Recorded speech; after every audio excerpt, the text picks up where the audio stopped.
You know this guy, Mike Adenuga, is the third richest man in Africa. In Nigerian, as at the time I'm making this video. He was born on April 29th, 1953. And of course, by a poor parent, his father was a teacher. Like, how rich are teachers? His father was a teacher, and this guy, as a young guy, will be asked to go and sell goat feed. If you are not in Nigeria, let me give you a perspective. You know, we usually have goats all around, especially in small towns. And this goat usually eats like different food, sometimes whatever. So this guy, as a young guy, hawk around the feed for the goats. That is how poor he was.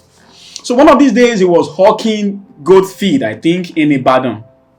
And he got to a place called Cuckoo House. At that time, Cuckoo House was the tallest building in entire Africa, I think. So Mike Adenuga passed through Cuckoo House and looked up to this tall building and told himself, one day, I'm going to build something as tall as this. Now, because this guy has set his eyes on something great, nothing in the world could stop him. He went on from there to become a driver, taxi driver. Then he started selling Coca-Cola and started selling Lays. And, you know, hustling and bustling. Today, that guy worth $6 billion US. And he is the third richest man in Africa. And some of you who believe everybody who is rich is a thief. You better change that your mindset. There are thieves who are poor. There are thieves who are rich. But that doesn't mean everybody who is rich is a thief. So people create money. People create money legitimately. Bloody money. Now, let me tell you another story before I take you to where I'm going with this video. It's the story of a man called Michael Ray. He was born in 1933, I think May 21st, into a very poor family. But as a young guy, he set a goal for himself. He said, I'm going to become a millionaire at the age of 25. I'm going to become a party leader at the age of 35. I'm going to become prime minister at the age of 55. You guess what? That guy ended his life with the net worth of 200 million pounds. And I think deputy prime minister of United Kingdom. Now, all of this goal he set for himself. Becoming a millionaire, he became a millionaire. Oh, becoming a party person, he became that. Becoming a prime minister, he was not able to become a prime minister. He became deputy prime minister. What is the point I'm trying to make in this video? You see, one thing that separates people anywhere in the world, especially in Africa, people who achieve massive success, people who build wealth from other people, is usually what Napoleon Hill called definiteness of purpose. Usually, when you meet ordinary guy on the street and ask them, what do you want to become in life? Especially in Africa, what they tell you is, I want to become successful. I want to achieve success. I want to become great. You know what? All those statements are stupid because there is nothing to call success. There is nothing to call greatness. There is nothing to call nothing. People who achieve success have definiteness of purpose. They know what they want out of life from very young age. Very young age. They know what they want out of life. Definitely. There is this stories about John D. Rockefeller, though he himself denied it. I'm looking for his biographies here. I just finished his biography.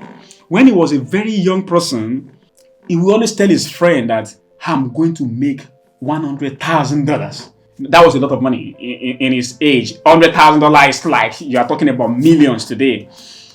He would tell his friends, I'm going to make $100,000. You guess what? This guy was living in poverty. His parents were poor.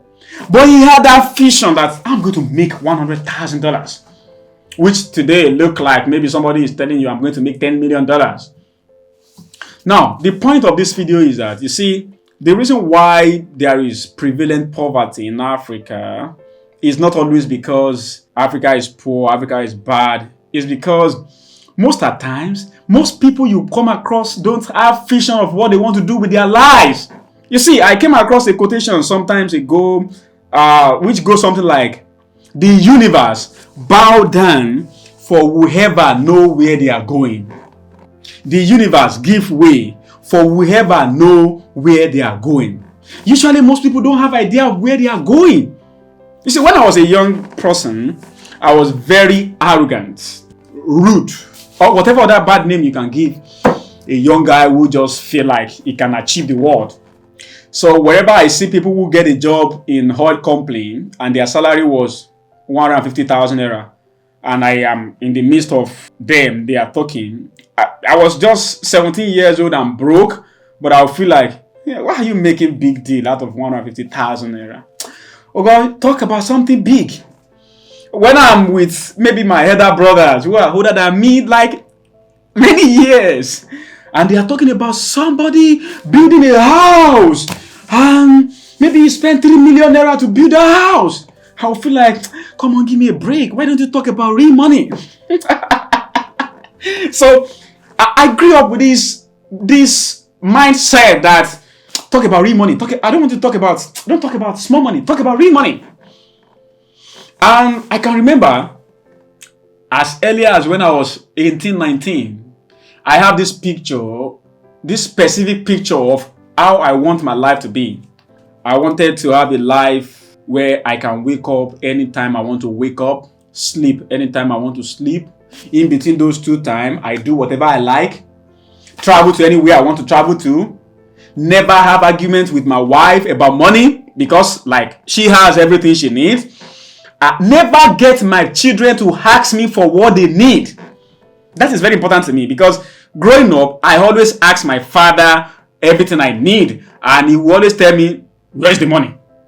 So I made it one of my goals that my children will not ask me what they need. They can ask me what they want. But what I know that they need, they will not have to ask me. Then I have all these specifics I want in my future by the grace of Most High God. Every single of those specifics is what I have today. And you know why?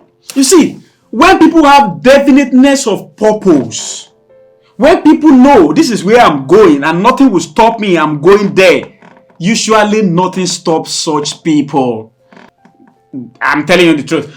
Usually when people have a definite goal and they believe that they have capacity to achieve that goal, usually the world is too weak. Their apparent poverty is too weak. The economy of their country is too weak to stop them because they have set their mind on that goal. I remember in the book of Genesis chapter 11, these people decided that they want to build a tower to reach heaven. And God looked down. I don't know, maybe God feel threatening. And God feel like, these guys are going to do what they said they would do, except we scatter their language. That shows you the power of human being. When human beings make up their mind to do something, they will do it. What happens most of the time is people don't make up their mind to achieve greatness. They are passive. They are like, I should be successful. I should be rich. If somebody can help me, I will be rich. If government can help me, I will be rich. If I can have luck, I will be rich. If I can have miracle from God, I will be rich. Not, well, it doesn't matter what happened in my country, I will be rich. It doesn't matter who give that to me. Like, nothing in the world can stop me. I am unstoppable. Now, this entire video is to challenge my fellow Africans. You have to have definite goal and determination to run after that goal and believe that nothing in this universe, even when I was broke and I couldn't afford money to feed, I always tell anybody around me that nothing could stop me. Nothing. Bad government, corrupt politician, bad economy, nothing in this universe will stop me or keep me in poverty. When you get to that realm, when you believe that nothing will stop you, nothing can stop you, usually nothing is powerful enough to stop you.